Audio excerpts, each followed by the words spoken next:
পেটে সন্তান নিয়ে মা যদি বেশি বেশি গান শুনে, এই সন্তান বড় হয়ে গানের মাস্টার হয়। মা সন্তান পেটে নিয়ে যদি পর্দার ভিতরে চলে, সন্তান যেখানি হয়, মেধাবী হয়, জ্ঞানী হয়।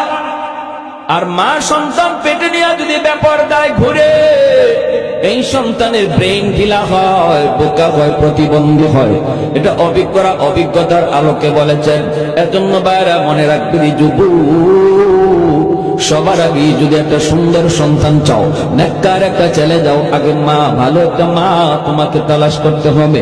পর্দানিসীন একজন মহিলা, একজন স্ত্রী তোমাকে খুঁজতে হবে। কোরআন তেলাওয়াতকারিনী একজন মা তার জন্য আনতে হবে।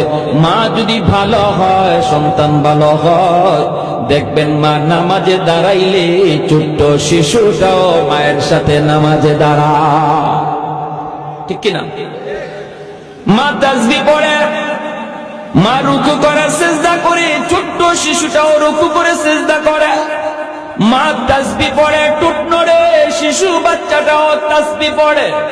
কিসের তাসবিহ? তাসবিহ তো পড়ে না, তাসবিহ তো পড়ে না, মার টুট নড়ে, এজন্য বাচ্চাটাও টুট নাড়ায়। জোরে বলি সুবহানাল্লাহ। আর একটু জোরে কোন সুবহানাল্লাহ।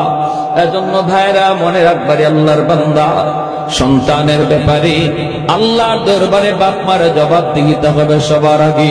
কারণ ঘর হলো তার সর্বপ্রথম বিদ্যালয়, বাপ মা হলো তার সর্বপ্রথম শিক্ষক।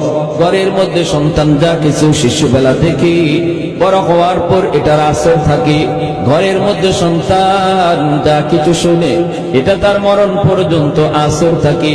কারণ শিশুকালে বাচ্চাগুলির দিল দিমাগ হলো কাদামাটির মতো।